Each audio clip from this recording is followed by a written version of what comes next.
আজকে বাড়ি থেকে ঢাকায় চলে যাব। মনটা ভীষণ খারাপ। সকাল সকাল তোড়জোড় শুরু হয়ে গিয়েছে ঢাকা যাওয়ার জন্যে। সবাইকে বিদায় দিয়ে কাঁদতে কাঁদতে চলে আসলাম বাড়ি থেকে ঢাকার উদ্দেশ্যে।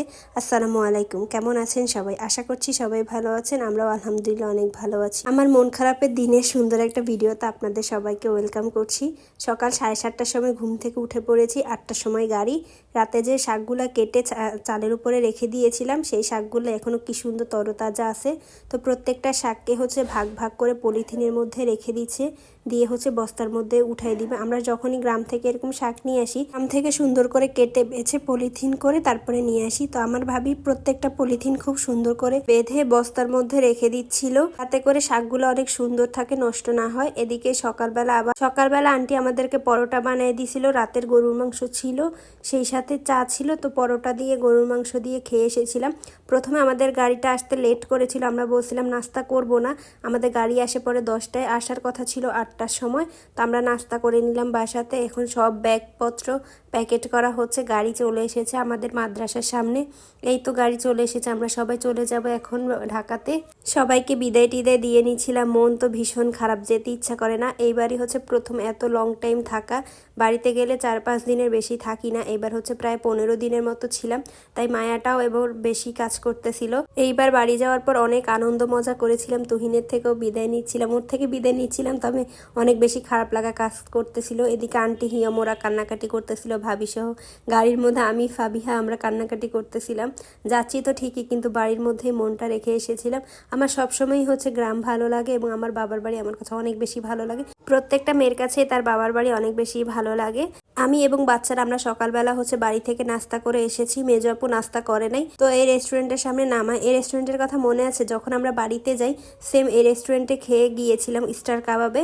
এখন আবার আমি ঢাকা যাওয়ার সময় সেম রেস্টুরেন্টে নামেছে। তবে যখন এটাই ছবি তুলতে আসছিলাম, গতবার এত ফুল এবং সাজসজ্জা ছিল না। মাত্র 15 দিনে এটাকে এত সুন্দর করে সাজাইছে। আয়নাটার দিয়ে সেমবারও এইভাবে ভিডিও করেছি, এবারও আবার ভিডিও করতেছিলাম।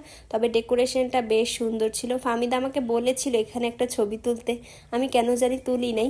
পরে আমরা খাবার অর্ডার দিতে গিয়েছিলাম, যেখানে গতবার বসেছিলাম ঠিক সেম এই জায়গাতে আবার বসেছি, সেম খাবারগুলো অর্ডার করেছিলাম। তবে গতবারের এই সালাডটা অনেক বেশি মজা ছিল, তবে এইবারেরটা আমার কাছে তেমন একটা ভালো লাগেনি। দিনে ক্ষুধা বেশি ছিল দেখে মজা লাগছে জানি না, তবে এবারও সেম ভাবে বানানো, তবে ওইবারেরটা বেশি মজা। এইখানে পদ্ম আবার একটা পানির বোতল নিয়ে খেলতেছে, আর আমি ওর ভিডিও করতেছিলাম। আসলে আমরা খাবো তো, খেতে পারবে না, তো ওকে একটা পানির বোতল ধরাই দিছি যাতে ও খেলে। এদিকে আমি সবজি, পরোটা, সালাদ এগুলো নিয়ে নিয়েছি। খেতে বেশ মজা লেগেছে, তবে সালাডটা যেরকম আশা করেছিলাম ওই রকম লাগে নাই, তবে বাকি সবগুলাই অনেক বেশি মজা লেগেছে। এদিকে আমরা খাওয়া দাওয়া করতেছিলাম। ফামিদে খাওয়া দাওয়া শেষ করে আমার মোবাইলটা হাইজ্যাক করে নিয়ে যায়, নিয়ে পদ্মর অনেক সুন্দর সুন্দর ছবি তুলে, আর ও আমার জন্য কয়েকটা ভিডিও ক্লিপ নিয়ে রাখে। খাওয়া দাওয়া শেষ, সোনার বাংলাদেশ। এখন আমরা ঢাকার দিকে চলে যাব। যাওয়ার আগে পদ্মার সাথে খুব সুন্দর সুন্দর ভিডিও ফুটেজ নিচ্ছিলাম। আর এত সুন্দর রোদ উঠেছে, রোদের কারণে আমি তাকাতেই পারতেছিলাম না। পরে পদ্মাবুড়িকে নিয়ে আমরা সিটে বসতে যাই, দেখি সিট একেবারে গরম হয়ে গেছে। মানে শীতকাল, তবে রোদের ওই দিন তেজ অনেক ভালো ছিল। এরপর বাসায় চলে আসলাম। আসার পরে তো বাবা মেয়ের ভালোবাসা শুরু। দীর্ঘ প্রায় 10 থেকে 12 দিন পরে তানভীর পদ্মকে দেখতেছে এবং মেয়েকে নিয়ে আদর, সে মেয়ের আর বাবার ভালোবাসাই যেন শেষ হচ্ছে না। দুজন দুজনকে জড়িয়ে ধরে কি ভালোবাসা। তো আমি আবার ভিডিও করতেছি দেখে পদ্ম আমার দিকে তাকাই আছে। প্রথমে ওর বাবাকে দেখে একটু কেমন কেমন করতেছিল, পরে মুখের দিকে তাকিয়ে দেখছে ওর বাবা, পরে অনেক খুশি হয়ে যায়।